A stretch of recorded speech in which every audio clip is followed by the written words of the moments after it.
Well, here's another person who does not understand how history works in comparison to their religious beliefs, and that the Bible is not in any shape or form a historical document. Now, according to the Bible, it says that if a person makes a prophecy and that prophecy does not come true, then that person is a false prophet. And in Isaiah 13 through 16, there's this prophecy of what is going to happen to the Babylonians for their treatment of the Israelite people.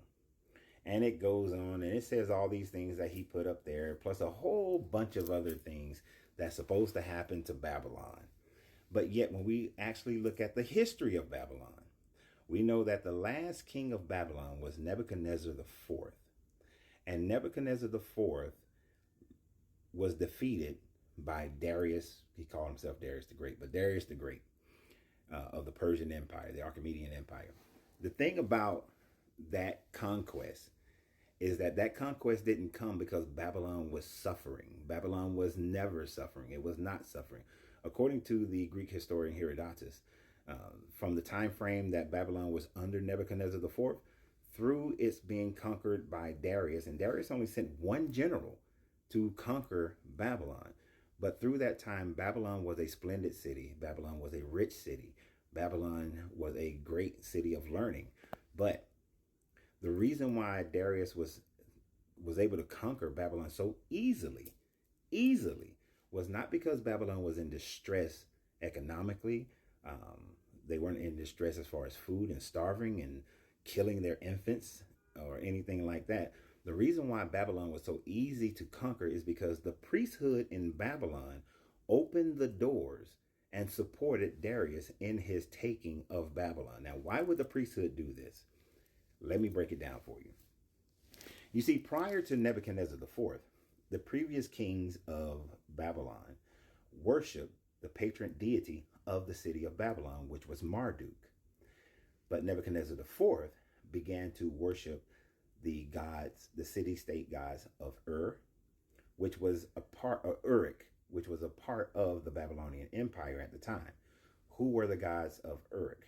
It was An, the sky god, and Ilnana, the god of fertility.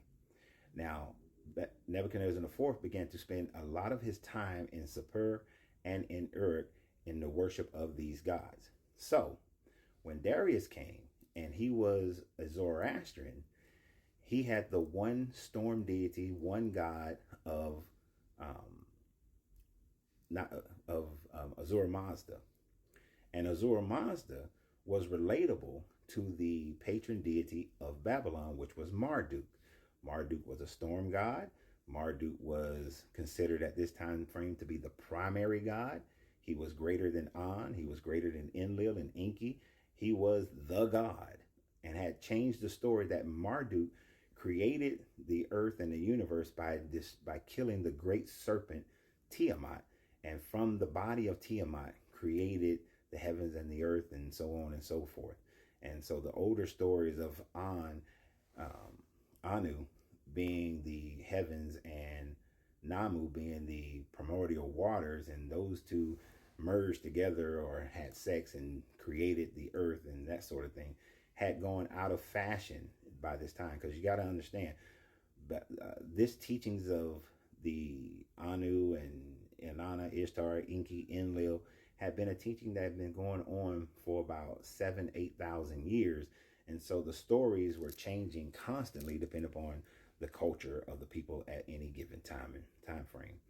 So because they was able to easily relate Marduk over to the god of the Zoroastrians, Ahura Mazda, and was also able to relate him over to the god of the Egyptians, the Kemetic, Ra, then it was an easy transference of believing in Marduk and transferring him over to Ahura Mazda, which they opened the doors for Darius to be able to come in and conquer and take over, because the priesthood's main concern was maintaining their position in the priesthood, maintain their position politically.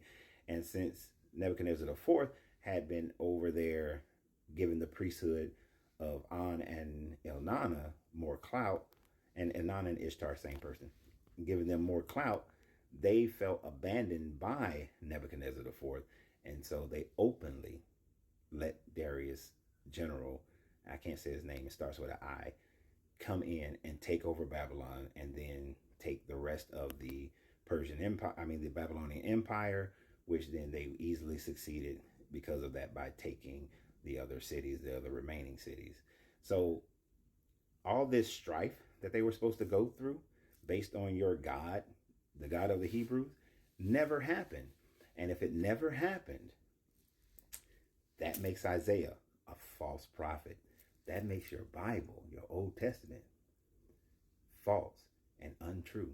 So you have a great day. And remember always, you have to free yourself to be yourself, because your greatness is non-negotiable. Good journey, good vibration.